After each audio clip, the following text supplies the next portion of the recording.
মনে রাখবেন পুরো দেশ পুরো জাতি আপনাদের পাশে আছে এবং আপনাদের যে কোনো রকম প্রয়োজনে সবাই সবার সাধ্যমতো চেষ্টা করবে।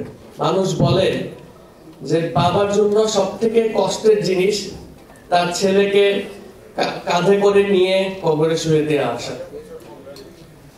একজন ভাই বুঝে যে ভাইয়ের সাথে ছোটবেলা থেকে খুনসুটি করে বড় হয়েছে, সবকিছু একসাথে করেছে, তাকে কবরে শুয়ে দিয়ে আসার বেদনা।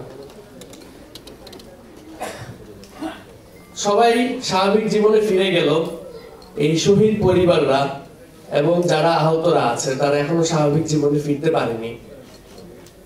তারা এখনো যুদ্ধ করে যাচ্ছে, তারা এখনো তাদের আপনজন হারানোর বেদনা ভুলতে পারেনি। আপনাদের কাছে অনুরোধ করব, আমাদের প্রোগ্রামটি নাম দেওয়া হয়েছে শহীদ পরিবারের পাশে বাংলাদেশ। শুধুমাত্র সরকারের দায়িত্ব না এই পরিবারদের পাশে দাঁড়ানো, বাংলাদেশের প্রতিটা মানুষের দায়িত্ব এই পরিবারদের পাশে দাঁড়ানো। যারা শহীদ হয়েছে, যারা আহত হয়েছে, তারা তাদের রক্তের বিনিময়ে আমাদেরকে একটি সুন্দর বাংলাদেশ উপহার দিয়ে গিয়েছে। এই সুন্দর বাংলাদেশকে রক্ষা করার দায়িত্ব এবং এই শহীদ পরিবার আহতদের পাশে দাঁড়ানোর দায়িত্ব বাংলাদেশের প্রত্যেকটি মানুষের। আপনাদের মাধ্যমে সকলের কাছে অনুরোধ করছি এবং আহ্বান জানাচ্ছি, যে যার যার জায়গা থেকে যেভাবে পারেন এই পরিবারদের এবং আহতদের পাশে এসে দাঁড়ান। জুলাই শহীদ স্মৃতি ফাউন্ডেশনের পক্ষ থেকে আজকে আমরা 16 জনকে চেক হস্তান্তর করব। তার মধ্যে বাকি যে 8 জন আছে সেই 8 জনকে ইতিমধ্যে আমরা আমাদের পূর্ববর্তী প্রোগ্রামে চেক হস্তান্তর করেছি। সর্বমোট 25 জনকে আজকে আমরা চেক হস্তান্তর করব।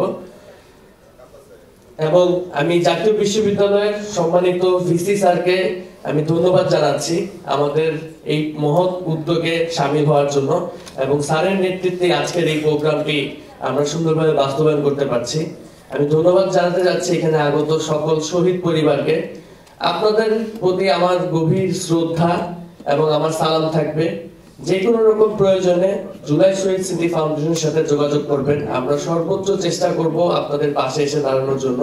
শুধুমাত্র আমরাই না, মনে রাখবেন পুরো দেশ পুরো জাতি আপনাদের পাশে আছে এবং আপনাদের যে কোনো রকম প্রয়োজনে সবাই সবার সাধ্যমতো চেষ্টা করবে।